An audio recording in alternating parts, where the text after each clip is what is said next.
kulanti wacan wanaagsan daawadayaal ku soo dhawaada warka rajo qaran TV qodobada aad ku daawan doontaan warka rajo qaran TV caawa waxa ka mid noqon doona madaxweyne Farmaajo oo safar degdeg ah uga duulay magaalada Muqdisho Abshir Buqaari oo si kulul kaga hadlay hadalkii wasiir Goodax baaqna u diray xukuumadda wasiir Cabdi Canshuur oo digniin u diray dadka wax ku qora baraha bulshada madaxweynaha cusub ee Cuba Miguel Diaz oo teleefanka kula hadlay madaxweynayaasha wadamada Soomaaliya iyo Kenya wafdi ka socda dowladda Sacuudiga oo lagu soo dhaweeyay magaalada Muqdisho Puntland oo Ethiopiankii ugu badnaa dib ugu celisay Addis Ababa madaxweyne Farmaajo oo booqday deegaano ku yaala gobolka Shabeellada Hoose iyo Daesh oo weerarkii ugu horeeyay ka geysatay Congo intaas waa qodobada ugu door karoon ee aad ku daawan doontaan warka rajo qaran TV haatan u diyaar garooba inaad daawataan isagii oo fidsan halkani waa rajo qaran waa channel news and information is all over the world what are you talking about look وعنكم ورر يا الأخبارات أنا أعرف اللغة العربية شوف الأخبارات العالمية التطور سلام مركب عنكم لا سبسكرايب ده إيه كذا ولي هذا الصور كان مشغول كأي حاجة هذا بقول بدي سبسكرايب مدح هذا واحد سبسكرايب حق هاي لو راعي لو هذا مشغول كتاعي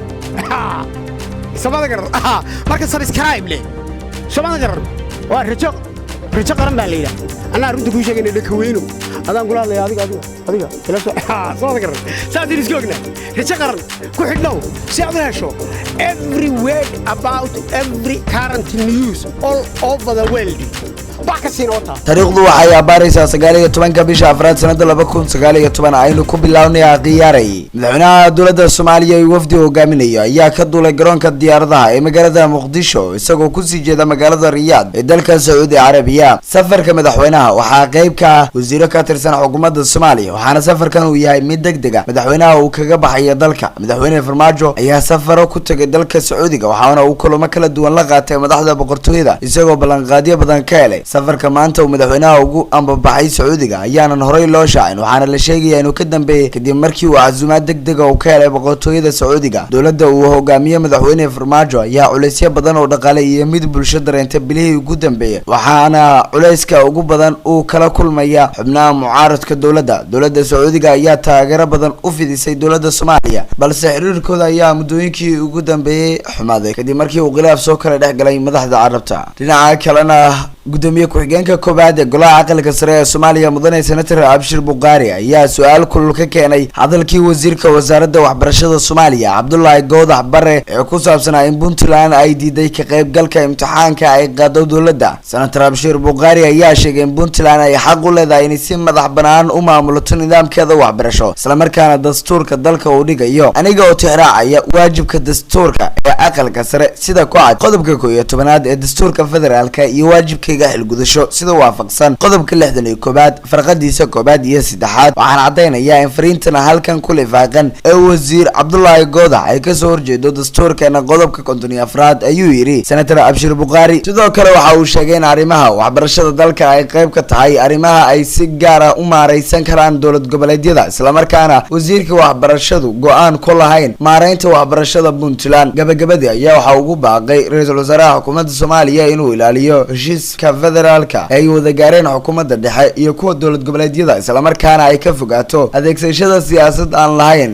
sal sharci oo waxyeelo gaarsiin karta nidaamka federaalka geesta kale wararka aan ka helino degmada Maxaas ee gobolka Hiiraan ayaa waxa ay sheegayaan in qarax ka dhacay halkaasi lagu dilay gudoomiye ku-xigeenkii amniga iyo siyaasadda degmadaasi qaraxaasi ayaa waxa la sheegay inuu ahaa nooca miinada dhulka lagu aaso isla markaana waxa uu ka dhacay bartamaha degmada waxaana ka dhashay khasaare isugu jira dhimasho iyo dhaawac gudoomiye ku-xigeenkii amniga iyo siyaasadda degmada Maxaas ee gobolka Hiiraan Cabdirashiid Cusmaan Carab ayaa ku geeriyooday qaraxaasi waxaana ku dhaawacmay 2 askari kuwaasi oo ku sugnaa Maxaas dadka deegaanka qaarkii oo warbaahinta la hadlay ayaa sheegay in qaraxa uu ahaa mid xooggan isla markaana jugtiisa si weyn looga maqlay gudaha deegaanka waxaana qaraxa kadib la maqlayay rasaas culus goobta uu qaraxa ka dhacay ayaa waxa gaaray ciidamada ciidamo ka tirsan maamulka degmada Maxaas waxaana halkaasi ay ka qaadeen meydka gudoomiye ku-xigeenka sidoo kalena goobta waxa ay ka sameeyeen baaritaano kala duwan walow aysan weli ka hadlin cidda ay ku soo qabteen baaritaanadii ay sameeyeen war qoraal oo lagu soo daabacay baraha internetka al-shabaab ayaa waxa ay ku sheegteen mas'uuliyadda qaraxaasi iyagoo sheegay inay ku dileen gudoomiye ku-xigeenkii degmada Maxaas sarkaal boolis ah iyo ciidamo ilaalo u ahaa dhinaca kalena magaalada Muqdisho ee caasimadda dalka Soomaaliya waxaa soo gaaray wafdi ka socda dowladda Sacuudi Carabiya iyadoo si weyn loogu soo dhaweeyay wafdiga ka socda Sacuudiga ee soo gaaray Muqdisho ayaa waxa hogaaminayay wasiiru dowladda Sacuudiga u qaabilsan arrimaha Afrika Ahmed Abdul Aziz Katan iyo xubno kale waxaana garoonka diyaaradaha aadan cadde ku soo dhaweeyay mas'uuliyiin ka tirsan dowladda kulamo xasaasi ah ay la qaateen mas'uuliyiinta ka tirsan dowladda Soomaaliya waxayna kaga wada hadleen sidii ay u xoojin lahaayeen xiriirka labada dhinaca kale dalka Sacuudiga ayaa lagu wadaa in bisha Ramadaan lagu qabto shir looga hadlayo arrimo ku aadan iskaashiga iyo wax wada qabsiga kaasi oo u dhaxeeya dowladda Sacuudiga iyo dowladaha Afrika booqashada maanta uu ku soo gaaray magaalada Muqdisho Ahmed Abdul Aziz Katan ayaa waxaa la sheegayaa inay qayb ka tahay safaro ku marayo dalalka gobolka iyo geeska Afrika geesta kalena wasiirka wasaaradda boostada isgaarsiinta iyo tiknoolajiyadda xukuumadda Soomaaliya Abdi Canshuur Xasan ayaa sheegay in xanibaad xoogan ay saarneed boostada Soomaaliya taasi oo uu sheegay inay keentay inaysan shaqeyn boostada wasiir Canshuur ayaa hadalkiisa intaasi ku daray in dowladda Soomaaliya ay ka wareyso inay shacabka dhibaato ku qabaan maqnaanshaha boostada hayeeshee ugu dambeyn lagu guuleystay in cunaqabatayntii boostada Soomaaliya hadda laga qaaday wasiirka wasaaradda boostada isgaarsiinta iyo tiknoolajiyadda xukuumadda Soomaaliya Abdi Canshuur Xasan ayaa dhibaatooyinka ka jira baraha bulshada iyo website-yada kuwaasi oo aan la dhacsanayn dowladda Soomaaliya balse marnaba aan loo ogolaan doonin in baraha bulshada laga abaabulo banaanbax karana dowladda Soomaaliya ayuu yiri hay'adaha amniga ayuu ka dalbaday inay il gaar ku hayaan dadka wararka kicinta ah ku qora baraha bulshada ay wada isticmaasho si tilaabo sharciga looga qaado geesta kalena madaxweynaha Soomaaliya Axmed Cabdullaahi Farmaajo ayaa galabta kormeer ku tagay deegaanada Sabiib iyo Caanole oo dhawaan ciidanka Danab ay kala wareegeen ururka al-Shabaab kahor inta uusan u ambabixin dalka Sacuudiga waxa uu sheegay in dagaalka ka dhanka al-Shabaab uu sii socon doono isla markaana dhawaan ciidanka xoogga Soomaaliya ay sii gaari doonaan deegaano hor leh oo ku yaala meelaha ay ku sugan yihiin al-Shabaab Farmaajo ayaa bogaadiyay ciidanka xoogga dalka Soomaaliya gaar ahaan ciidanka Danab waxaana uu ka dalbaday inay sii wadaan howlgallada ka dhanka al-Shabaab ee ka socda gobolka Shabeellada Hoose ciidanka Danab ayaa howlgallo xoogan ka wada gobolka Shabeellada Hoose kuwaasi oo lagu dagaalamayo xarakada al-Shabaab geesta kalena maamulka Puntland ayaa dib ugu celiyay magaalada Addis Ababa ee dalka Ethiopia ku dhawaad 50 ruux oo muhaajiriin ah kuwaasi oo si iskooda iska diiwaan geliyay si ay dib ugu laabtaan dalkooda wasaaradda arrimaha gudaha ee Puntland ayaa shaacisay in dadkaasi dalkooda dib loogu celiyay kadib markii ay dalbadeen in la celiyo waxaana laga dhoofiyay magaalada Boosaaso ee gobolka Bari Puntland ayaa sheegtay in dhammaan dadkaasi la marsiiyay nidaamka caalamiga ee dib u celinta muhaajiriinta isla markaana iyaga oo raaliya laga celiyay garoonka diyaaradaha ee magaalada Boosaaso waxay ka koobnaayeen rag dumar iyo caruur tir ahaan gaarayay ilaa 50 ruux sida mas'uuliyiinta wasaaradda arrimaha gudaha ay warbaahinta u xaqiijiyeen muhaajiriintan u dhalatay Ethiopia ayaa ka xoogsan jirtay gudaha Puntland sida ay sheegtay wasaaradda arrimaha gudaha haatanna waxay codsadeen in dalkooda dib loogu celiyo sidaasna ay u dhoofeen Puntland ayaa tan iyo horaantii sanadkan bilowday dib u celinta soo galootiga Ethioopiyaanka ee u badan qoomiyadda Oromada